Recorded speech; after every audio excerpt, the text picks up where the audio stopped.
तो 0 बार टेल आने का एक ही केस है, इसीलिए 0 में हमने 1/8 लिख दिया, क्योंकि एक फेवरेबल केस और total 8 cases.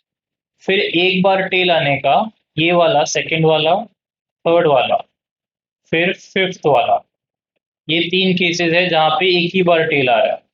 Tail head head वाला, हेड टेल हेड वाला, और हेड हेड टेल वाला। तो ऐसे 3 केसेस है जहाँ पे एक ही बार टेल आ रहा है, तो इसीलिए 3/8 होगा। एंड वही तरीके से आप बाकी का पूरा सम कर सकते हैं। तो आप खुद ट्राई कीजिए और फिर देखिए कि ये मैच हो रहा है कि नहीं हो रहा। तो फोर टॉस के लिए जो है मैं आप पे छोड़ता हूँ, आंसर यहाँ पे लिखा है, try that. Next question is fifth one.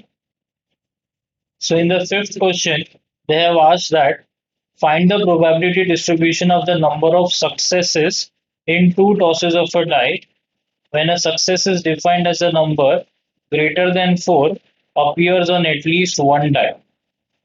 मतलब उन्हें चाहिए कि दो डाई फेंकने पे कितनी बार सक्सेस हुआ है, जो और उन्होंने सक्सेस को डिफाइन किया कि अगर 4 के ऊपर नंबर आया किसी भी एक डाई पे तो उसे हम सक्सेस मानेंगे। तो क्लियरली अगर दो डाई है तो दो सक्सेस पॉसिबल है जब दोनों पे फोर से ज्यादा आएगा, या तो एक सक्सेस पॉसिबल है जहाँ पे एक में फोर से ज्यादा आया और दूसरे में फोर या उससे कम आया, और तीसरा केस है जब दोनों में फोर से कम आया, इक्वल या कम आया, क्योंकि वो दोनों फेलियर हो जाएंगे। So just read the question once again properly and then see the solution. I'll start the solution by telling you that successes can be either 0, 1 or 2। Zero success में वो वाले केसेस होंगे जहां पे दोनों डाई में फोर या उससे कम आया है। वन वाले वो वाले केसेस होंगे जहां पे किसी भी एक डाई पे फोर से ज्यादा आया है। यहाँ पे ध्यान दीजिए, ग्रेटर देन फोर बोला है सक्सेस के लिए, तो फोर भी आएगा तो भी वो सक्सेस नहीं होगा। तो वन वाला जो सक्सेस है वो है फोर से ज्यादा किसी भी एक डाई पे आना, और दोनों सक्सेस आने के लिए दोनों में फोर से ज्यादा आना चाहिए। तो इसके लिए आपको सैंपल स्पेस बनाने को आना चाहिए डाई का। तो अब यहाँ पे मैं आपको ऑनलाइन बता देता हूँ sample space for two die.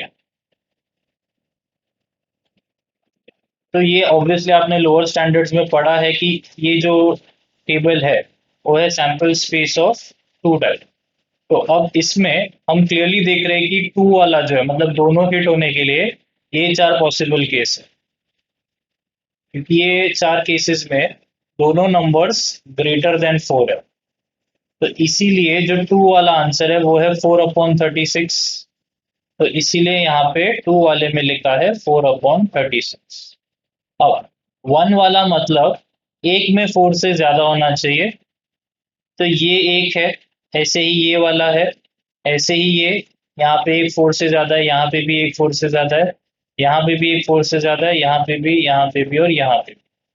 तो ये जो 8 केसेस है, और सेम तरीके से ये जो 8 केसेस है, ये 16 केसेस में ऐसा हो रहा है कि एक नंबर जो है वो फोर से ज्यादा है और दूसरा नंबर जो है वो फोर या उससे कम है।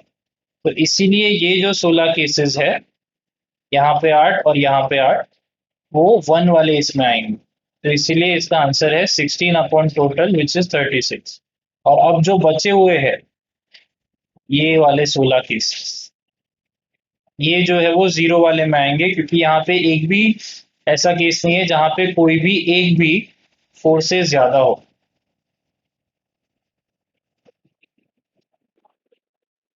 सो इसीलिए जो पहला वाला है वो है 16/36, and that's it for the sum, क्योंकि हमें वही पूछा था।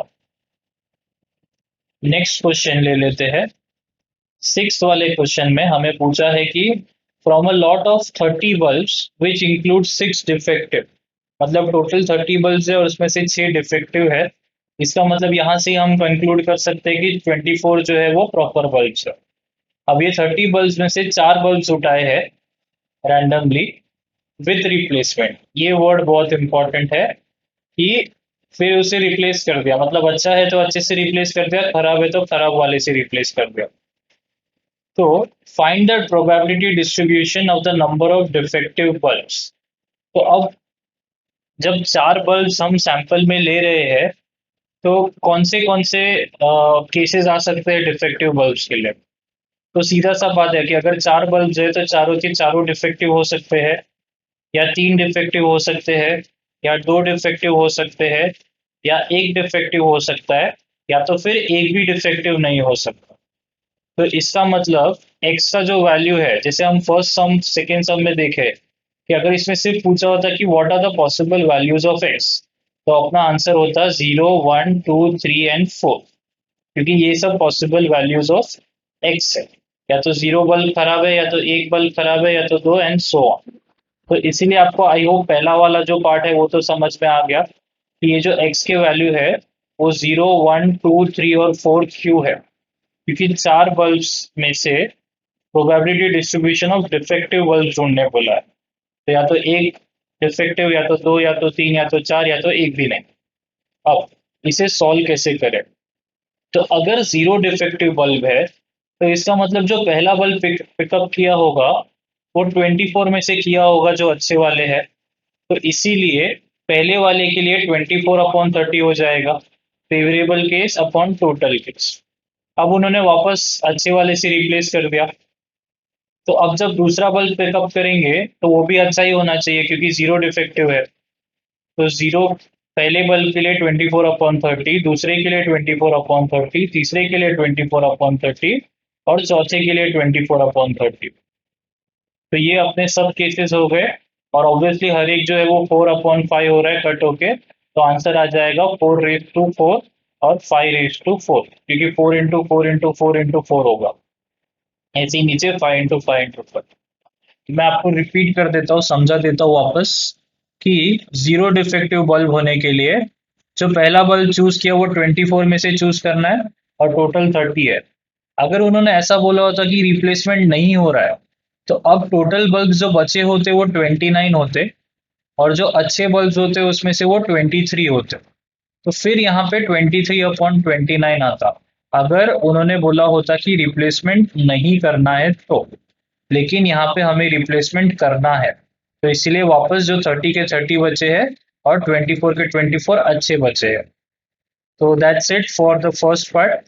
अगर हमें एक बल्ब डिफेक्टिव चाहिए तो सिर्फ एक जो चूज करना है वो 6 में से चूज करना है, और बाकी सब वापस 24 में से ही चूज करने हैं, क्योंकि एक ही डिफेक्टिव चाहिए। तो वो डिफेक्टिव के फेवरेबल केसेस 6 है और टोटल केसेस 30 है। अगर एक डिफेक्टिव चाहिए मतलब बाकी 3 अच्छे चाहिए, तो अच्छे वाले का प्रोबेबिलिटी तो हम देख ही चुके हैं, तो उस हिसाब से ये आंसर हो जाएगा। अब बाकी सब मैंने सेल्फ स्टडी बोला है, लेकिन हम 2 डिस्कस कर लेते हैं। अगर उन्हें 2 डिफेक्टिव चाहिए तो ये भी 6/30 हो जाएगा, इसके नीचे वाला ये भी 6/30, और बाकी दोनों 24/30 इंटू 24/30। तो इसका मतलब आंसर आ जाएगा 4/5 the whole raise to 2 into 1/5 the whole raise to 2। और इसके आगे का आप खुद ट्राई कर सकते हैं। I hope the sums are clear so far. Moving on to the next sum. Next sum जो है वो बायस्ड कॉइन का है। अब बायस्ड कॉइन और अनबायस्ड कॉइन में क्या फर्क है वो समझ लीजिए पहले। अगर कॉइन अनबायस्ड है मतलब वो प्योर है, मतलब हेड आने का उतना ही चांसेस है और टेल आने का उतना ही चांसेस है। लेकिन अगर उन्होंने बोला है कि कॉइन बायस्ड है, तो बायस्ड मतलब हेड आने का प्रोबेबिलिटी और टेल आने का प्रोबेबिलिटी 50-50 नहीं है।